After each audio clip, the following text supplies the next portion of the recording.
মধ্যপ্রাচ্য জুড়ে বাজছে তৃতীয় বিশ্বযুদ্ধের দামামা। আর এরই মধ্যেই আমাদের হাতে এসে পৌঁছেছে গুরুত্বপূর্ণ আন্তর্জাতিক সংবাদ। শুরুতেই জানিয়ে দিব এই সংবাদগুলোর শিরোনাম, এরপরেই থাকবে বিস্তারিত। হামাস ও হিজবুল্লাহর পর এবার ইসরায়েলে হুতিদের ক্ষেপণাস্ত্র হামলা। এরপরেই জানিয়ে দিব গাজা ও লেবাননে যা ঘটবে ইসরায়েলি বাহিনীর সঙ্গে। এরপরেই জানিয়ে দিব অতি দ্রুত তুরস্ক ইসরায়েলি সরকারের বিরুদ্ধে দাঁড়াবে। ইসরায়েলের দীর্ঘমেয়াদী গণহত্যা, দখলদারিত্ব ও আক্রমণ নীতির কবর রচনার সময় এসেছে বলে হুঁশিয়ারি এরদোয়ানের। এরপরেই জানিয়ে দিব ইসরায়েলি বর্বরতা রুখে দিতেই ইরানের ক্ষেপণাস্ত্র হামলা, মন্তব্য পেজুশকিয়ানের। এবং সর্বশেষ জানিয়ে দিব গাজা ধ্বংসে ইসরায়েলকে রেকর্ড অস্ত্র দিয়েছে আমেরিকা। এতক্ষণ শুনছিলেন সংবাদ শিরোনাম, এবারে বিস্তারিত। তবে তার আগে আপনি যদি সকল প্রক্সি বাহিনী যোদ্ধাদের প্রতিরোধকে সমর্থন করে থাকেন তাহলে ভিডিওর কমেন্টস বক্সে ইয়েস লিখে জানিয়ে দিন আপনার মূল্যবান মতামত। আর যদি ইরান, হিজবুল্লাহ, হামাস, হুতি সহ সকল মুসলিম যোদ্ধাদেরকে দৃঢ়তার সঙ্গে ভালোবেসে থাকেন তাহলে ভিডিওটিতে একটি লাইক দিয়ে চ্যানেলটি সাবস্ক্রাইব করে সম্পূর্ণ ভিডিও দেখার অনুরোধ রইল। হামাস হিজবুল্লাহর পর ইসরায়েলে হুতিদের ক্ষেপণাস্ত্র হামলা। ইসরায়েলের মধ্য অঞ্চলে দুটি ক্ষেপণাস্ত্র হামলা চালানোর দাবি করেছে ইয়েমেনের হুতি বিদ্রোহীরা। ইরান সমর্থিত গোষ্ঠীটি জানায় মধ্য অঞ্চলের জাফা শহরে দুটি ক্ষেপণাস্ত্র ছোড়া হয়েছে। বার্তা সংস্থা রয়টার্স এক প্রতিবেদনে এই তথ্য জানিয়েছে। হুতিদের সামরিক মুখপাত্র জেনারেল ইয়াহিয়া সারি বলেন, তেল আবিবে দুটি সামরিক স্থাপনা লক্ষ্য করে ক্ষেপণাস্ত্র হামলা চালান তারা। পাশাপাশি ড্রোন হামলা চালানো হয়। ইসরায়েলের ইলিয়াদ শহরেও একাধিক ড্রোন হামলা চালিয়েছে হুতি যোদ্ধারা। এক বিবৃতিতে ইসরায়েলি বাহিনী বলেছে, ইয়েমেন থেকে ছোড়া ইসরায়েলের মধ্য অঞ্চলের আকাশে একটি সারফেস টু সারফেস ক্ষেপণাস্ত্র শনাক্তের পর বিমান হামলার সাইরেন বেজে ওঠে। বাসিন্দারা নিরাপদ আশ্রয়ে যান। ক্ষেপণাস্ত্রটি সফলভাবে প্রতিহতও করা হয়েছে, তবে কারা ক্ষেপণাস্ত্র ছুড়েছে তা বলা হয়নি বিবৃতিতে। হুতিরা বলছে তাদের ছোড়া ক্ষেপণাস্ত্রের একটি ছিল প্যালেস্টাইন 2 এবং সেটি লক্ষ্যবস্তুতে আঘাত হানতে সক্ষম হয়েছে। দ্বিতীয়টি ছিল একটি ধু আল ফিকার ক্ষেপণাস্ত্র। তবে এটি লক্ষ্যবস্তুতে আঘাত হানতে পেরেছে নাকি ইসরায়েল ভূপাতিত করেছে সে বিষয়ে বিস্তারিত কিছু জানানো যায়নি। হুতিদের দাবি অভিযানে সফলভাবে উদ্দেশ্য অর্জন করেছে এবং তারা জাফা ও ইলাতে বেশ কয়েকটি ড্রোনকে লক্ষ্যবস্তু করেছে, তবে হামলায় হতাহতের বিষয়ে কিছু জানায়নি গোষ্ঠীটি। এদিকে ইসরায়েলি হামলার পাল্টা জবাব দিয়েছে ফিলিস্তিনের স্বাধীনতাকামী গোষ্ঠী হামাস।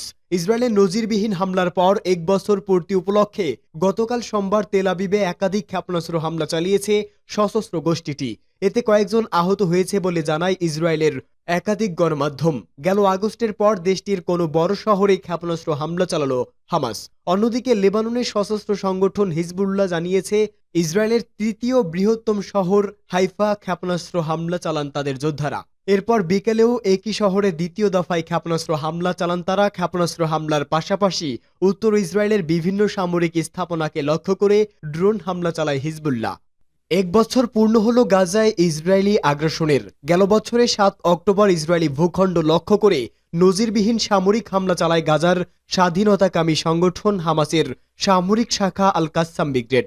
ইসরায়েলি আগ্রাসনের প্রতিবাদে চালানো এই হামলার প্রতিশোধ নিতে সেদিন থেকেই গাজায় বর্বরোচিত হামলা শুরু করে ইসরায়েলি প্রতিরক্ষা বাহিনী। গাজাকে সম্পূর্ণ মাটির সঙ্গে মিশিয়ে দেওয়ার কথা জানান ইসরায়েলি প্রধানমন্ত্রী বেনিয়ামিন নেতানিয়াহু, কিন্তু বাস্তবে তা অসম্ভব বলেই মনে করেন ইসরায়েলের জাতীয় নিরাপত্তা কাউন্সিলের সাবেক প্রধান জিওরা ইলান। ইসরায়েলি সাবেক এই কর্মকর্তা জানান, গাজা ও লিবাননে কখনোই সম্পূর্ণ বিজয় অর্জন করতে পারবে না ইসরায়েলি বাহিনী।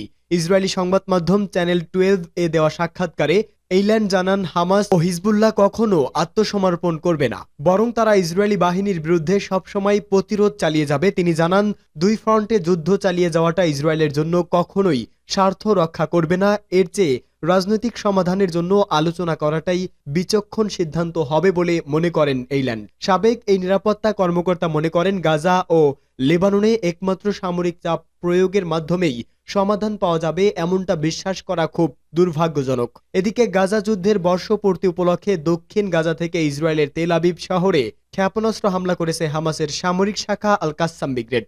গাজা যুদ্ধের বর্ষপূর্তিতে গতকাল যে হুঁশিয়ারি দিল এরদোয়ান, ফিলিস্তিনের অবরুদ্ধ গাজা উপত্যকায় ইসরায়েলি বর্বরোচিত হামলার বর্ষপূর্তিতে ইহুদিবাদী দেশটির প্রতি হুঁশিয়ারি উচ্চারণ করেছেন তুরস্কের প্রেসিডেন্ট রিসেপ তাইয়েপ এরদোয়ান। গতকাল সাইট এক্স এ দেওয়া এক বার্তায় হুঁশিয়ারি দিয়ে তুর্কি প্রেসিডেন্ট বলেন, ইসরায়েলের দীর্ঘমেয়াদী গণহত্যা, দখলদারিত্ব ও আক্রমণ নীতির কবর রচনার সময় এসেছে।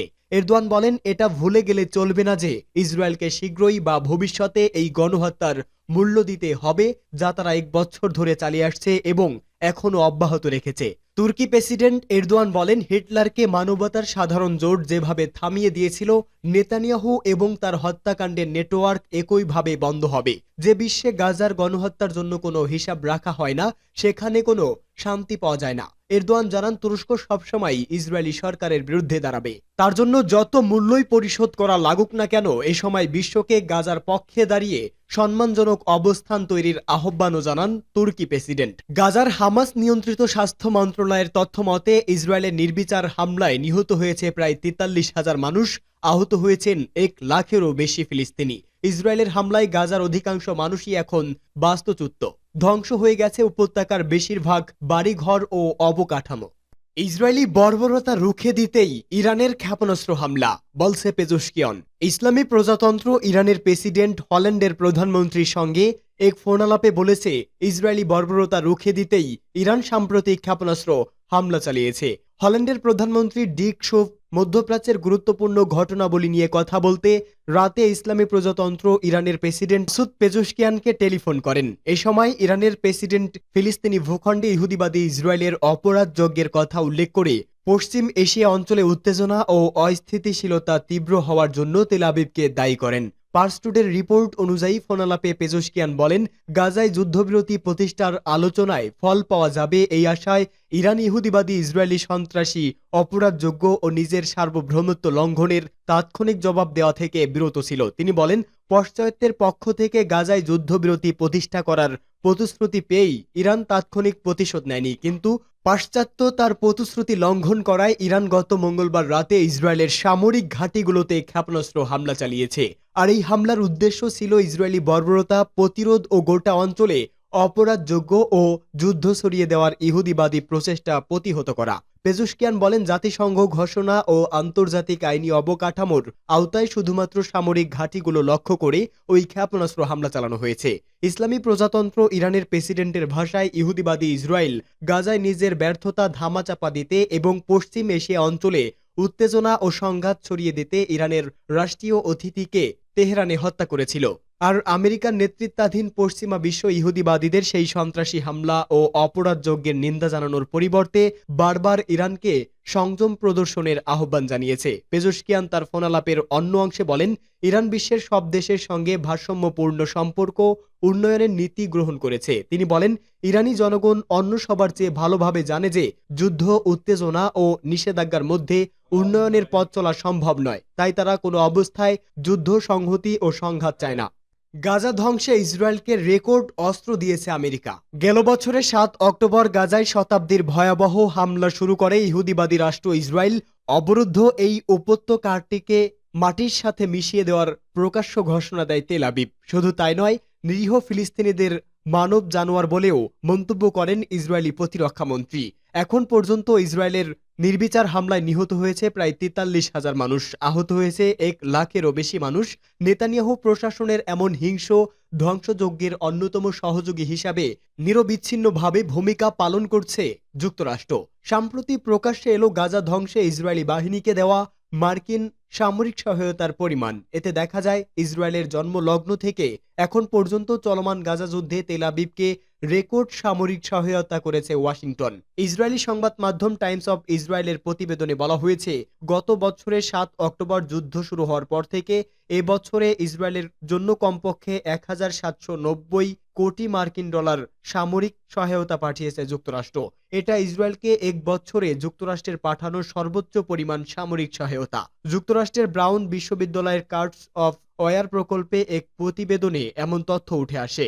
গত বছরের 7 অক্টোবর ফিলিস্তিনের স্বাধীনতাকামী সশস্ত্র সংগঠন হামাস ইসরায়েলে হামলা চালায়। তবে জবাবে সেদিন থেকেই ফিলিস্তিনের গাজা উপত্যকায় হামলা শুরু করে ইসরায়েল। সে ঘটনার বর্ষপূর্তিতে প্রতিবেদনটি প্রকাশ করে ব্রাউন বিশ্ববিদ্যালয়ের কস্ট অফ ওয়ার প্রকল্প। প্রতিবেদনে গত বছরের 7 অক্টোবর থেকে গত 30 সেপ্টেম্বর পর্যন্ত সহায়তা হিসেব দেওয়া হয়। প্রতিবেদনে বলা হয়, ইসরায়েলের আয়রন ডম ডেভিড স্লিং ক্ষেপণাস্ত্র প্রতিরক্ষা ব্যবস্থাকে সমৃদ্ধ করতে $400 কোটি খরচ করা হয়েছে। এছাড়া আগ্নেয়াস্ত্র ও উড়োজাহাজের জ্বালানি বাবদ খরচ করার জন্য দেশটিকে নগদ অর্থ দিয়েছে যুক্তরাষ্ট্র। প্রতিবেদনে আরও বলা হয়, গত 1 বছরে মধ্যপ্রাচ্যে মার্কিন সামরিক অভিযান চালানোর জন্য অতিরিক্ত $486 কোটি সহায়তা দিয়েছে। লোহিত সাগর এবং এডেন উপসাগরে হুতিদের হামলা ঠেকাতে মার্কিন সামরিক অভিযান বাবদ খরচগুলোকে এই হিসাবের আওতাভুক্ত করা হয়েছে। ইয়েমেন ভিত্তিক বিদ্রোহী গোষ্ঠী হুতিদের দাবি, গাজার জনগণের সঙ্গে সংহতি প্রকাশ করতে তারা এসব হামলা চালাচ্ছে। গবেষক উইলিয়াম ডি হার্টাং ও স্টেফেন শেমলারকে সঙ্গে নিয়ে হার্ভার্ড বিশ্ববিদ্যালয়ের John F Kennedy school of গভর্নমেন্টের অধ্যাপক লিন্ডা জে বিলমেস মার্কিন সহায়তার হিসাব করেছেন।